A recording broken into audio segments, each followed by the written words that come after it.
Hello and welcome to FLXGives Live. I am Meghan O'Toole and this is episode 5, June 2nd, 2020. We're broadcasting live from Link Movement Arts Center, 307 East Water Street in downtown Elmira. And I want to thank owner and artistic director Amy Bush for hosting us tonight in her wonderful business. And this is just one example of an arts-based business in downtown Elmira that is helping build the Elmira that we're all envisioning together. And I want to thank everyone who's doing all that hard work. Elmira Downtown Development, shout you out. I also want to shout out a local Elmira coffee house, Downtown Grind, in my wonderful pottery from an Ithaca artist, Carrie Raitt. And thank you, everyone, for tuning in on Tuesdays. It's a privilege to share time with all of you here at FLXGives Live. And this is a space we create together through our local arts and culture to build community and support giving locally at flxgives.org. Art at its core can say things that we struggle to express with common words. So tonight, I want to emphasize that art brings a community together and it helps us find our strength. It helps us unite, helps us grieve, helps us heal, helps us question and reflect, and ultimately, I think helps us understand one another better. So in whatever way that I can with this platform, I offer that to all of us tonight as we face so much together right now as a community and as a country. I am very eager and honored to share 3 wonderful guests with everyone tonight, and I look forward to sharing these 3 great conversations and learning more about their role with you and role in our arts and cultural community. So with no further ado, I would like to welcome Kirsty Buchanan, the Curator of Collections and Exhibitions for the Rockwell Museum. Hi there, Kirsty. Hi, Megan. Thank you for having me. Oh, I'm so excited. Thank you. And we also have Will Wickham. He's the composer of Sheltering and music director. Hi, Will, of the Cantata Singers. Hi, Megan. Great to have Thanks you. for having me here. And Joe Caparulo, writer and poet, joining us this evening from the Community Arts of Elmira. Hi, Joe. Thanks so much for being here. Oh, there you are. Wonderful. I love it. Wonderful to be here. Yeah. Great. We're going to get to chat with everybody. I want to be sure to shout out my shirt that's embroidered by Bad Stitches Only, local Horseheads graduate. Check out her sustainable slow fashion artwork on Instagram. I'm proud to say, yes, she's my daughter. I'm going to shout her out tonight. And I love this shirt. It says pay artists in case you can't see it. So let's take a moment, I guess, and we're going to step right in to talking with Kirsty at the Rockwell Museum, learning more about the Women in Print exhibition. And I would say, just take it away, Kirsty. Hi, welcome to the Rockwell Museum. We're here in the Spotlight Gallery in our Prints by Women exhibition. This show is on loan to us from the University of Georgia Art Museum and was sponsored in part by the women members of our Board of Trustees. And we like to acknowledge them for their leadership and their generosity. Thank you, ladies. This exhibition, as in all the exhibitions that the Rockwell will bring you this year, is the line under our annual theme of Advancing Women. That annual theme was informed in part by a 2019 study that examined the gender of artists on view in institutions across America. That study found that less than 15% of the works on view were by women artists, and that is drastically different from the demographics of our country. So this exhibition explores the works of 20th century women artists that had the same rigorous training, the same lifetime recognition as their male counterparts, but they were not remembered by history. We have also taken an unusual approach to the curation of this show.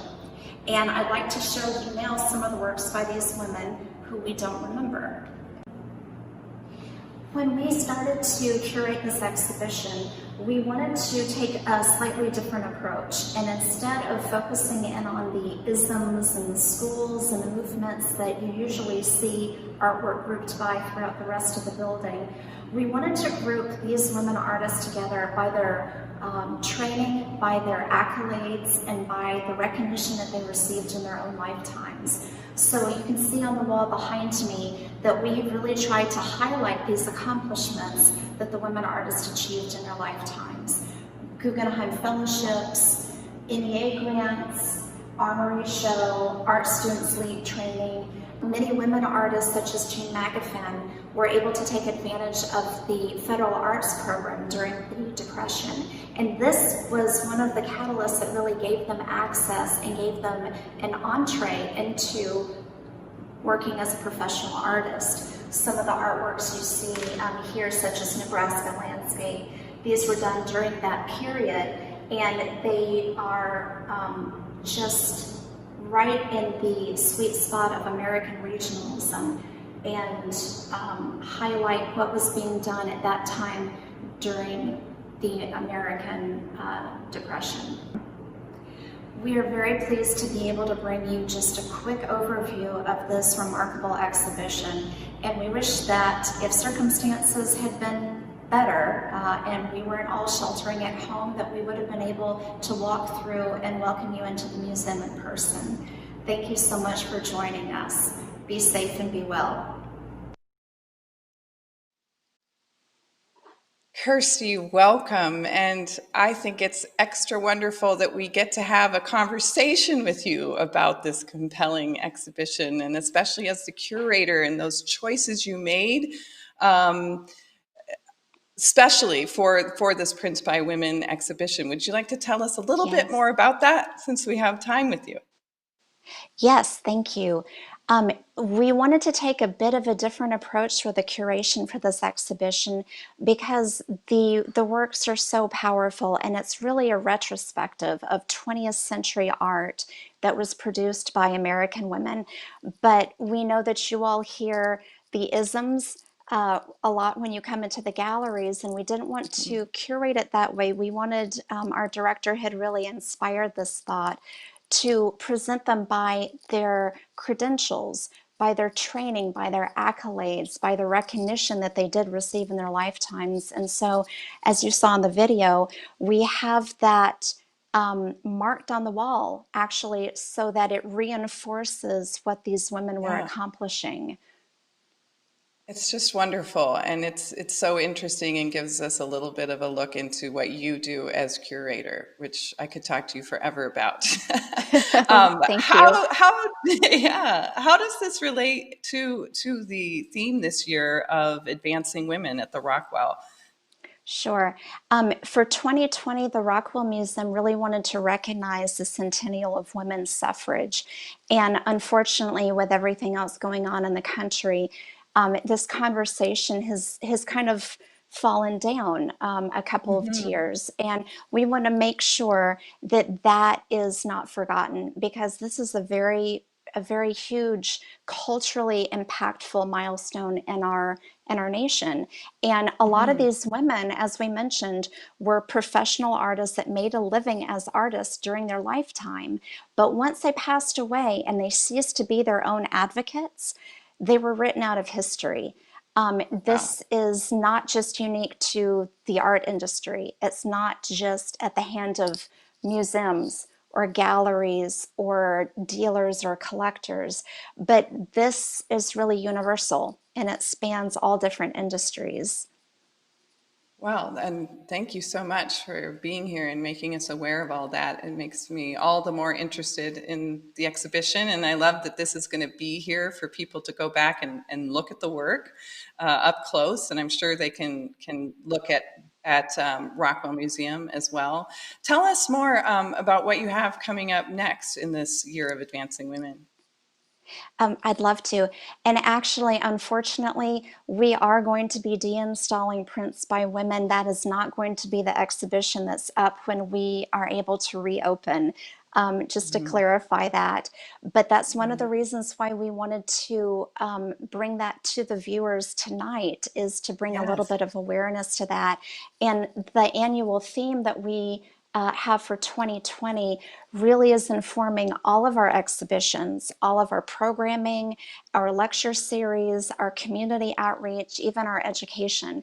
So that's something that really is a critical mass that we have put all of our energy and all of our resources behind. But as you mentioned, as you set me up for that segue, which I love, our next exhibition that we're going to be working on is so relevant. It is so current to our nation right now. We will be presenting Carol Walker's Pictorial History of the Civil War Annotated. Carol Walker is a contemporary African American artist who really challenges her viewers to consider the unresolved history of enslavement in our country, and how can we not be talking about that today? How can we not address this with everything else that is happening in our nation right now? This is an exhibition that will be on loan from the Smithsonian American Art Museum, and as an affiliate here in Western New York State, we are so thrilled to bring this artwork to the region. I don't know where else it would be accessible, and we love to be able to fill that gap here in Corning and in the Finger Lakes. We are so fortunate to have all of you at the Rockwell and all you bring Oh, to the thank you. community. Thank you so much. And I can't believe it's already time to wrap up. I just want to know, I think you might want to shout out a few local things before you go. Yes, Cheers. I wanted to share that I am wearing a beautiful necklace that was created by a local artist here in Corning, Sandy Fortune. She is a beadwork artist, and her work Gorgeous. is actually carried by the West End Gallery on Market Street. And we have such a wonderful, Wonderful. thriving business district here in Corning. We And do. I have to recognize the artwork behind me. This is a Please. photograph by my husband, who is an artist, and our son, both of whom are represented behind me, so I have to include them. And I know you're going to ask me what I'm drinking, so I'm going to beat you to the punch. It's a jalapeno margarita, just a shout out to Texas. All right. Where you and your family are from, and we're so lucky to have you here with us Absolutely. now. Thank you for this tonight, and I know Thank you, you might get Megan. on. Oh, you're welcome, and chat and let everybody know all the ways they can still engage with this art. It's just wonderful to have you. Thank you so much. Thank you. And I hope everyone, we realize this is a great reminder that all of our cultural institutions are living, breathing entities that are constantly changing and offering us new things right here in our very backyard. So don't think, oh, I've been there. Think, oh, I need to go. What are they doing now? Because that's how I want to embrace all of our wonderful museums and local orgs like the Rockwell Museum. And you know what? It's time. We're going to check in with Lyle. And guess what? He is also showing his love of many things he enjoys about the Rockwell Museum that are actually outside in our community. And, let's see what he's doing, because he loves to be local and shout it out.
just love Lyle. Hi, Will.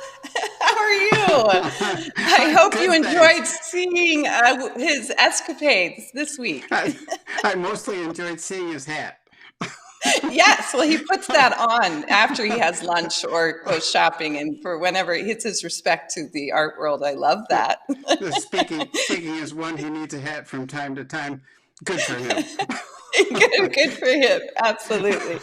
Oh, well, you were actually one of the first artists that welcomed me into this community.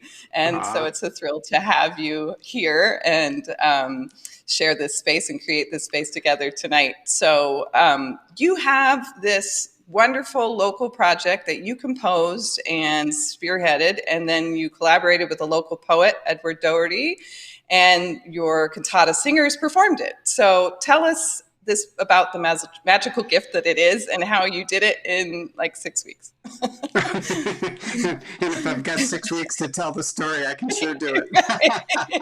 Yeah. It just felt, even by the end of March, it just felt like this was something that needed some commentary. It was something that the whole community needed some support, and I felt the song. That's all there is to it. So Edward and I have collaborated on several pieces over the years, and I sent him an email and asked him if he had any poetry about what we were going through, and if he could share it, maybe I could turn it into a song and we could help people ease their way through the COVID crisis. So wonderful, and we're seeing the poetry. Yeah, well, absolutely, I think so. I'm happy to share it, and we're seeing the poetry right now, and we're going to go in and out of the video together and talk, and then hopefully everyone will go to your YouTube channel, which we'll shout out and see. Yeah, that'd be great, and I know that a lot of folks put a lot of time in on this. The choir singing and Susan Nagel making the video. Here we go. Enjoy.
No surprise, I'm choked up, Will.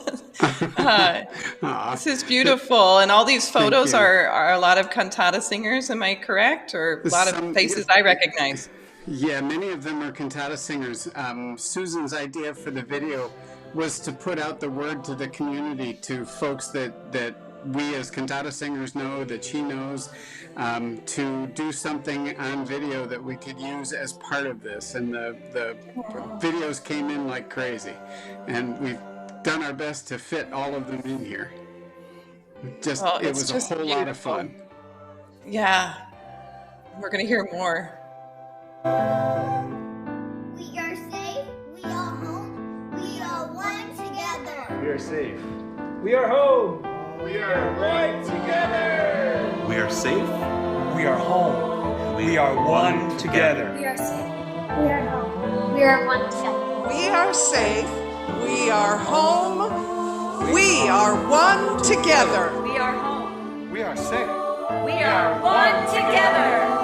We are safe. We are safe. We are home. We are home. We are one. We are one together. In the shelter of each other.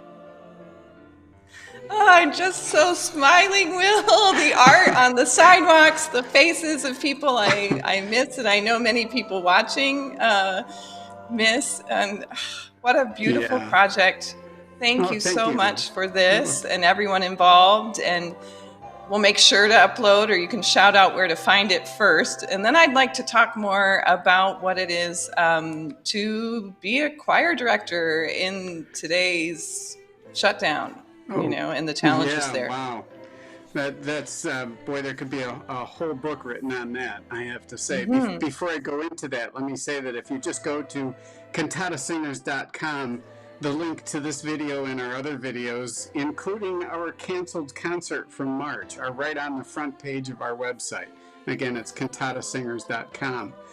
But as far as being a choir director in today's world, oh my goodness, what a nightmare. It turns out, because of the way this virus spreads through aerosols that we breathe out, and because singers breathe really super deeply and exhale very forcefully, the virus spreads like wildfire in a choral setting. So we really don't have an option of being together live anytime before there's a vaccine and a good treatment. So we had to default to being able to do this virtually. And thank goodness for Eric Whitaker. Maybe 15 or 16 years ago, he did the first virtual choir, and that's what gave me the idea that maybe that's something that we could do. So a little bit of software learning and a whole bunch of convincing folks that they can sing into their phones later. We have videos to share. It's challenged us all as artists, and especially the performing artists who speak from our diaphragm. That's right. In close quarters with live audiences. But Will, I just think I'm not surprised that it's this successful and beautiful in your hands, in the hands of Cantata Singers. Thank you Will, so much.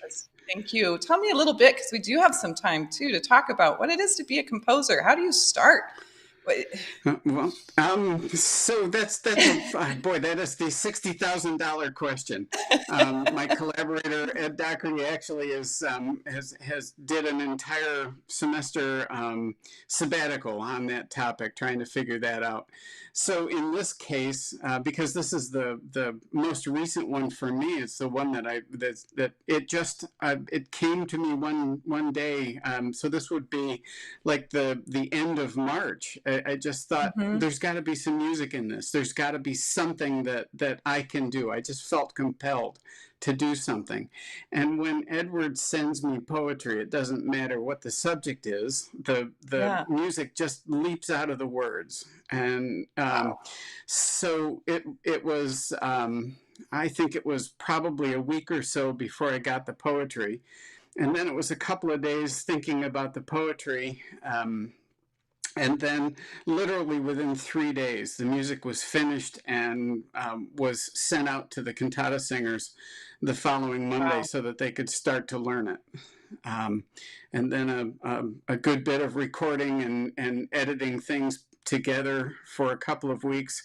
And it really was 6 weeks from start to finish. Incredible. Just an incredible process.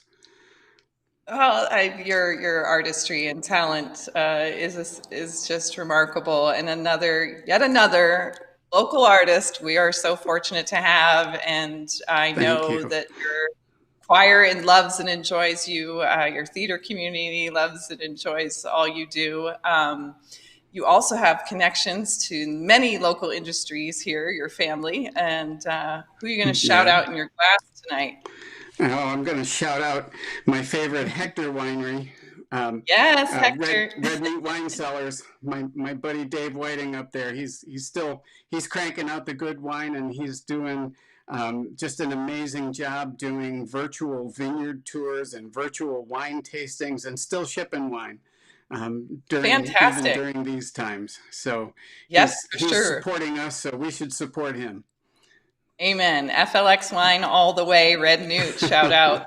Amen. I also want to give a shout out to the Community Foundation and Chris Walters at the Arts.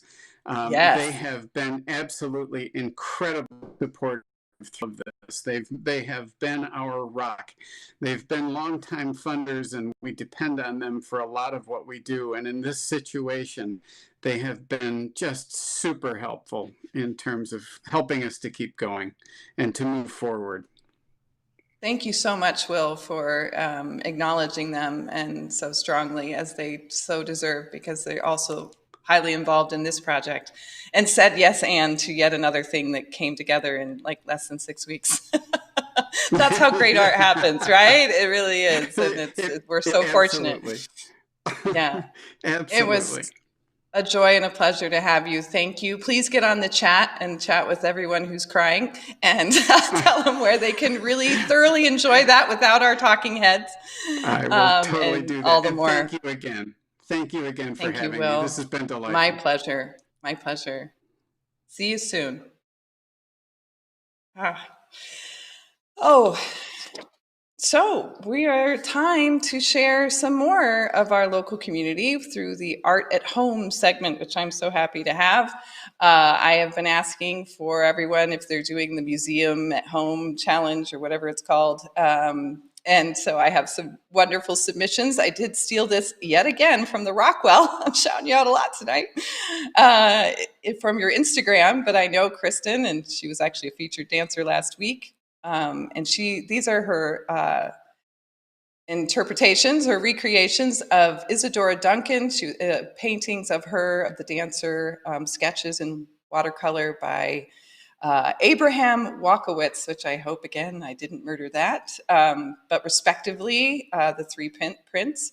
And then also I have a great submission from Melissa Colasino, and she sent in her recreation of a 1939 photograph of Frida Kahlo on bench number 5 by Nicholas Murray. Hooray. Again, I got to work on those. I get nervous when I'm live. But thank you. Send me your art from home. Send me things you're doing in your community, in your neighborhoods. I want to know. And it's Meghan, MEGHAN, @earts.org. And let's celebrate our fantastic community and how we are using art to get through these times.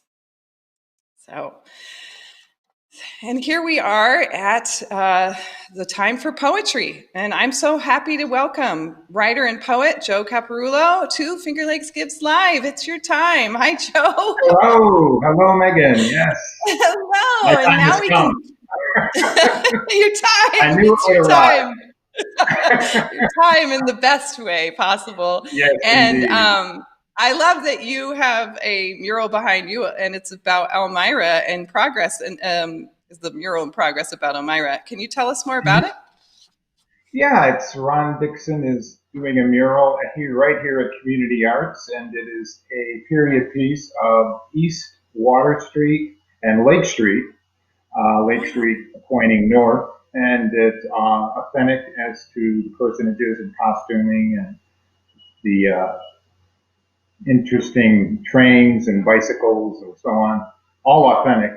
And it's such a great piece to have with us in process right now as we go through this kind of interior community that we're facing with COVID and awaiting the blossoming of once again being able to convene at community arts and other art centers and streets and various areas around Elmira.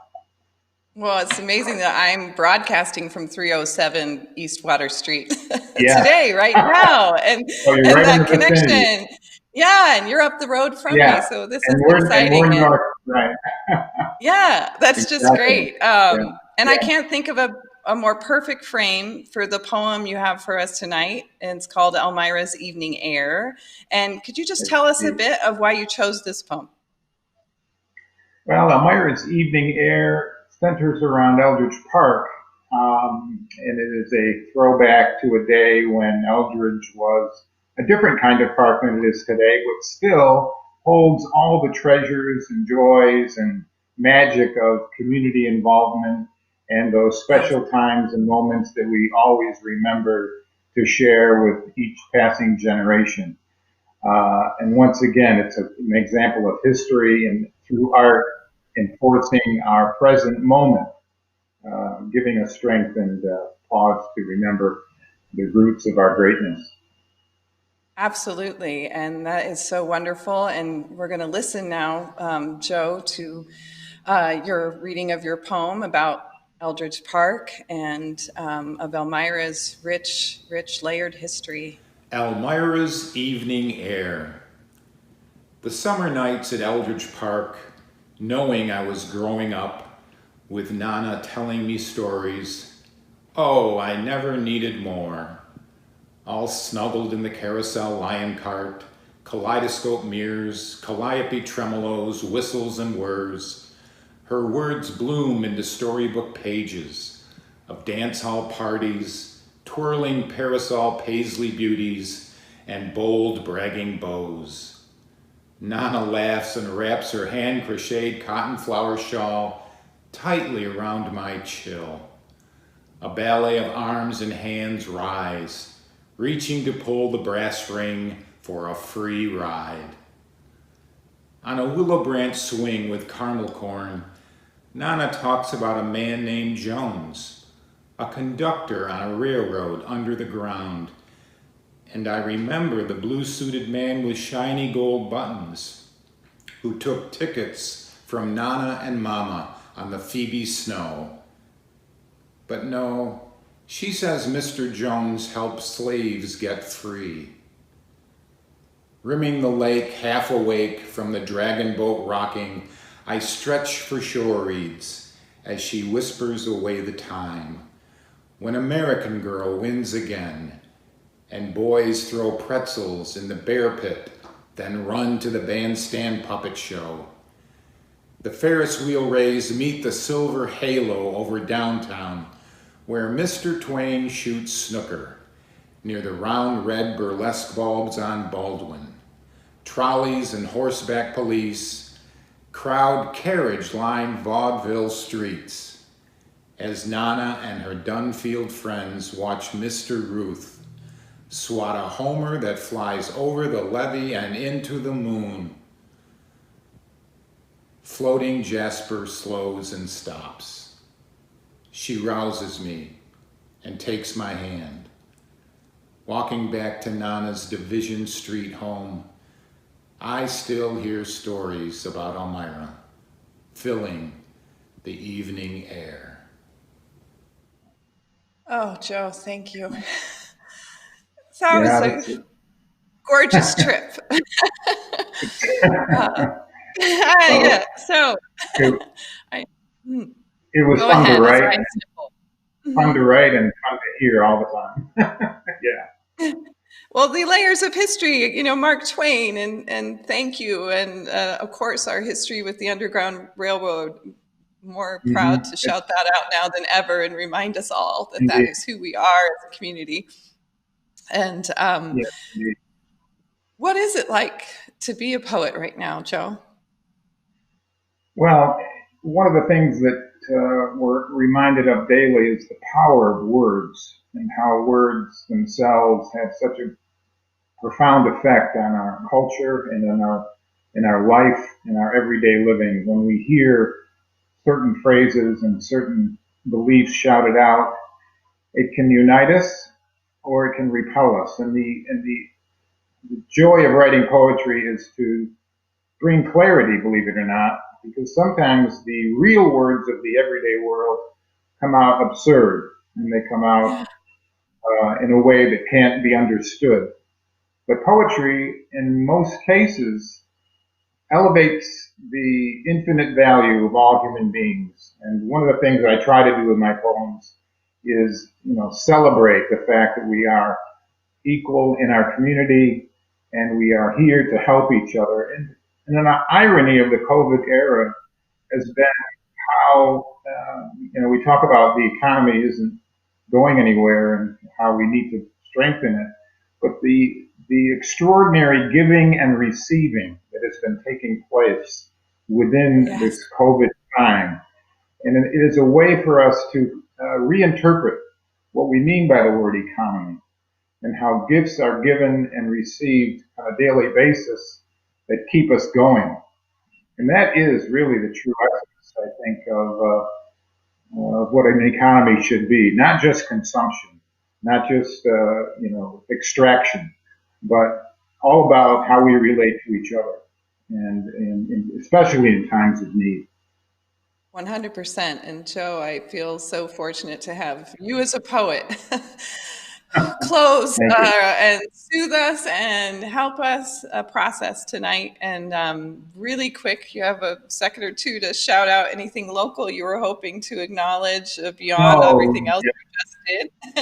I thought, in terms of the community that we're in and the community that is evolving around community arts, there's a great shop that just opened down here on Madison Avenue. The Lickety Split Madison Greenhouse is such a great spot for all generations and for all needs. You can come by and get great ice cream, or you can come by and get a great plant for your garden. So you just said two of my favorite things. I can't wait. There you go. So another great way to uplift our community and uplift each other. We are strong, and we are so fortunate to have, and part of that strength is our arts community. Thank you for being such a compelling and eloquent part of it, Joe. It was my honor. It is such an honor to be here tonight. A wonderful moment. Thank you. Thank you.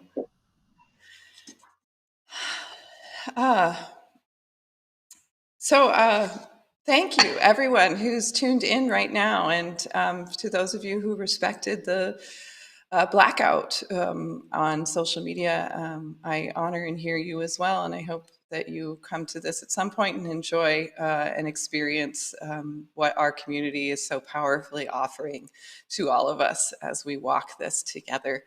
I want to obviously thank everyone for your comments and viewers tonight, and now more than ever, please, this is a time to give to what you care about. So go to FLXgives.org if you can.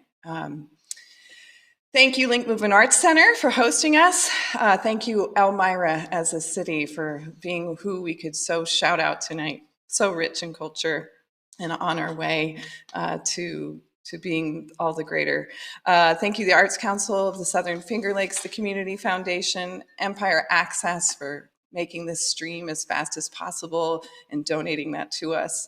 And just everyone, again, if you could like and subscribe, and please share this space that you're helping us create and keep the good going.